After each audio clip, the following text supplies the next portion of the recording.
Documentos comprovam ataques a indígenas brasileiros depois da vinheta.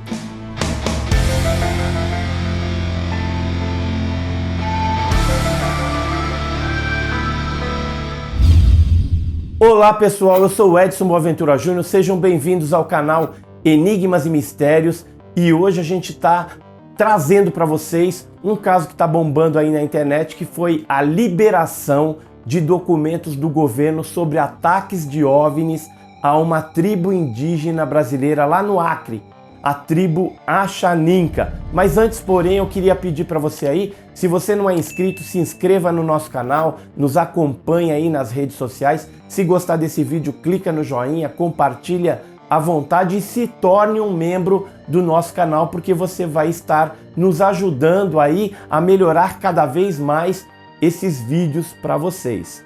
Sem mais delongas, vamos para esse interessante caso. No comecinho agora de agosto de 2020, o pesquisador lá do Rio de Janeiro, pesquisador carioca Rony Vernet, ele conseguiu obter alguns documentos do período de 2013 a 2015 sobre ataques a uma tribo indígena brasileira, uma tribo Axaninca, que fica lá no estado do Acre, e esses documentos aí estão causando agora na internet. Aí nós conversamos lá com o pesquisador, né, o Rony, e ele gentilmente nos mandou um vídeo falando a respeito do que está acontecendo, do que ele tinha conseguido. Inclusive, o fato dele ter conseguido isso foi graças a uma petição que eu fiz em 2016 sobre outros ataques na mesma região. Mas daqui a pouco eu vou falar sobre isso para vocês. Agora eu vou chamar o vídeo com o Rony Vernet. Oi Edson, queria dizer que é um prazer falar com você aí, com o público aí do seu canal Enigmas e Mistérios. Meu nome é Rony Vernet, eu sou engenheiro eletrônico e nas horas vagas aí tenho o hobby de fazer essas investigações ufológicas. E eu acabei de conseguir a liberação, né, de documentos pelo governo, mais especificamente pela FUNAI, de ocorrências de 2013 a 2015 na tribo indígena Campa do Amônia, no interior do Acre, divisa com o Peru. Ocorreram ataques de OVNIs, objetos pousados muito perto dos índios, e essas ocorrências foram monitoradas pelo Ministério Público, com a participação de missões aí pela Polícia Federal, além do envolvimento da FUNAI, da Polícia Militar e outros órgãos públicos. E como eu descobri tudo isso, né? Investigando aí no site do governo, da Lei de Acesso à Informação, eu descobri que em 2016 havia tido uma ocorrência também com um ataque a um índio, numa tribo Campa, porém mais ao sul do Acre. E eu fiz umas investigações com o pessoal da FUNAI e consegui a liberação desses documentos, né, com base nesse caso de 2016. E quais os impactos para a ufologia brasileira?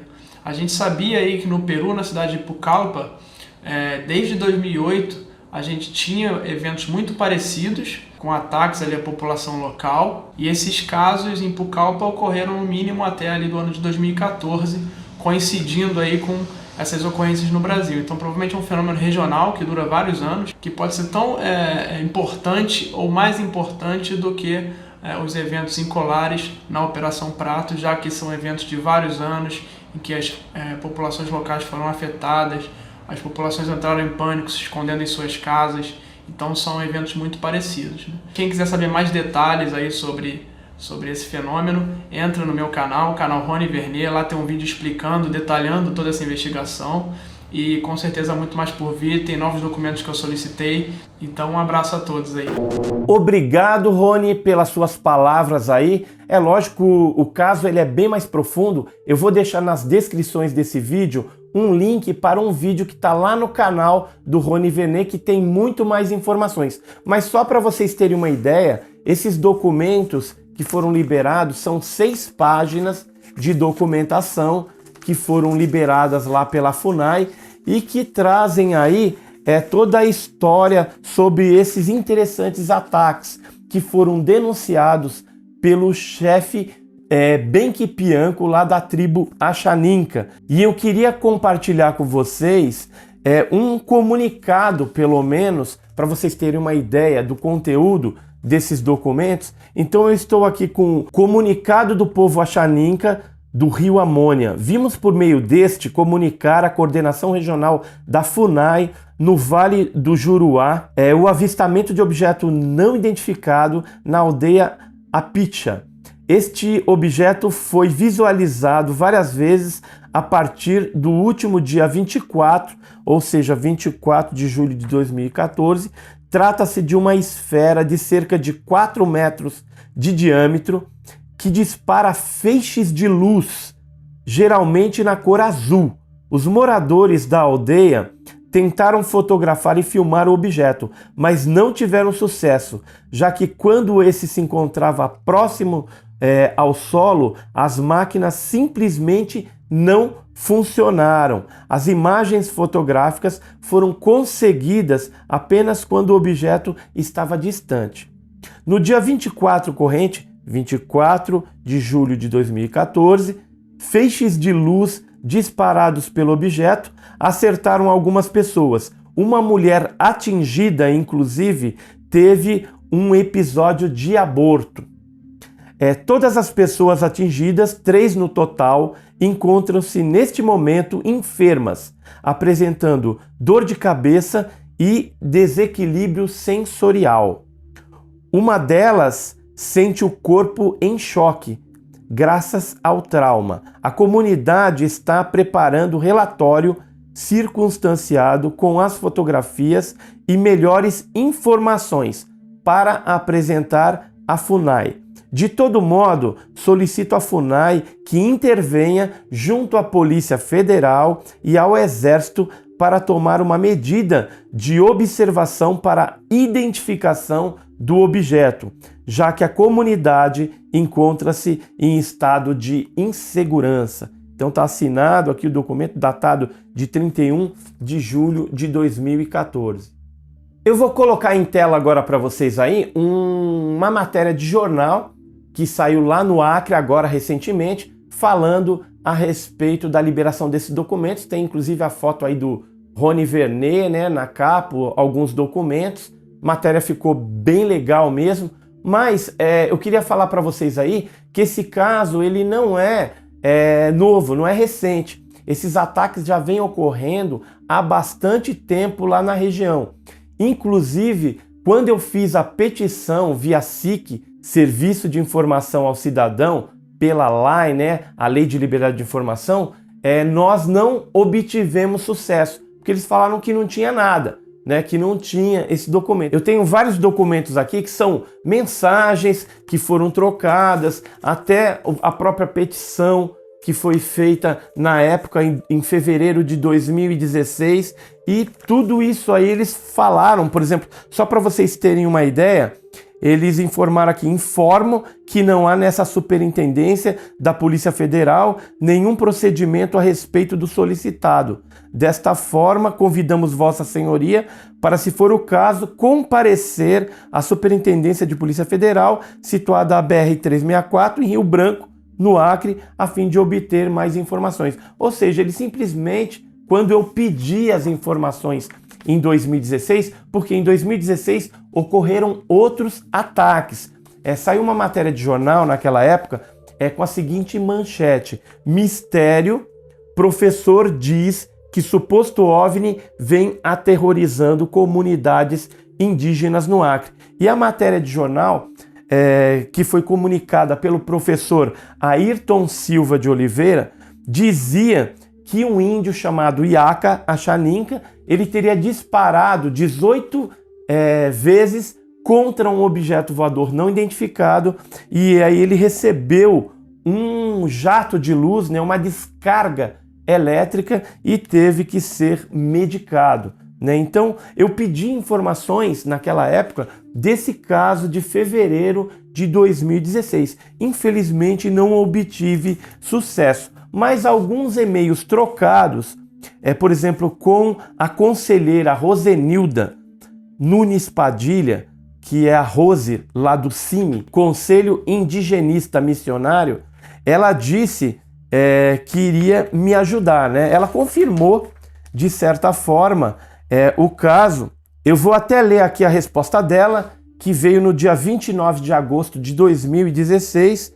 Ela falou assim que ela não ficou com nenhuma cópia do que o Ninawa, que é um indígena Ranikui, que teria entregue, né, esses relatos e tudo mais, e entende o melhor português, mas ele acompanhou tipo uma comitiva até Brasília e me passou aqui o e-mail dele, me passou o telefone, e nós tentamos entrar em contato com o Ninawa, mas infelizmente na época ele não deu bola para o assunto, não quis falar conosco, não sabemos a razão, né? Mas ele não quis falar sobre esse assunto. Talvez porque o assunto tivesse sendo tratado em esferas superiores, e aí ele talvez se sentiu meio acuado para falar a respeito do assunto, mas a própria Rose depois nos indicou um jornalista chamado Jorge Natal,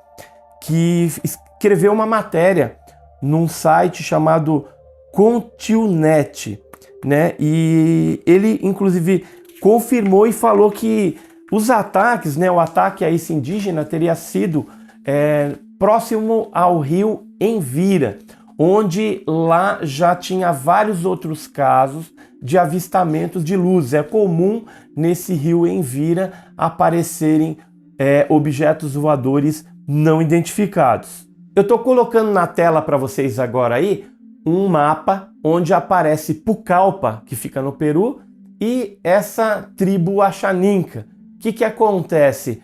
Na mesma época, em 2014, ocorreram fatos de ataques tanto no Peru como no Brasil. Só que no Peru eles tiveram mais sorte. Eles conseguiram filmar esses objetos voadores não identificados. Eu vou colocar algumas imagens também para vocês dessas luzes que foram filmados lá. Dá uma olhada. Muito interessante essas imagens, né?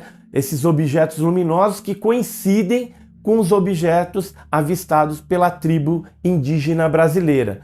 Inclusive, na época, a OIFA, que era um órgão de pesquisa ufológica da Força Aérea do Peru, eles chegaram a investigar esse caso e chegaram à conclusão de que se tratava realmente de OVNIs. Nós conversamos com o comandante Júlio Chamorro, que vocês estão vendo aí na fotografia, e ele confirmou que os ataques lá em Pucallpa eram os mesmos objetos que apareceram também no Brasil e já vinham atacando desde o ano de 2008 e depois prosseguiram ali naquela parte da selva amazônica peruana, né? Então nós acreditamos que seja o mesmo fenômeno que assolou tanto a tribo indígena brasileira como as populações ali daquela região do Peru, de Pucallpa e região. Inclusive, eu vou deixar nas descrições um link também com uma matéria em espanhol sobre esses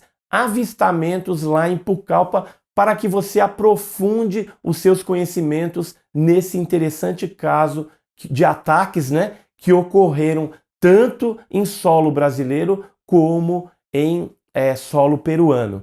E aí, eu queria falar para você, fique atento, porque o próprio Rony Vernet, ele já está fazendo outras petições e tô torcendo aí para que ele tenha sorte, viu? Parabéns pelo que você obteve. Na época, nós não tivemos esse sucesso. Eu não sei se é porque o meu nome já está marcado aí no SIC, então quando chega alguma petição minha, foram mais de 300 petições que eu fiz e apenas 5% de resultado positivo que eu tive. Então, não sei se eles estão escondendo, se não querem fornecer as informações. Eu sei que quando eu peço, não vem. Mas quando ocorre de um outro pesquisador ou uma pessoa civil aí, de um nome desconhecido pedir, geralmente eles fornecem a informação ou dão outras respostas para o mesmo pedido, para a mesma solicitação. Mas vamos aguardar os próximos capítulos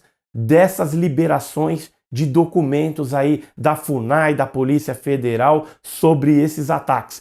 Eles ocorreram, esses ataques, talvez sejam até da mesma natureza que ocorreu em Colares, que foi pesquisado na Operação Prato, mas tem que ser melhor investigado. Vamos ver se a gente consegue aí alguma fotografia que foi tirado pela tribo indígena brasileira aqui no Brasil e oportunamente a gente volta com outro programa trazendo esse assunto aí interessante. Então, até o próximo programa com Edson Boaventura Júnior.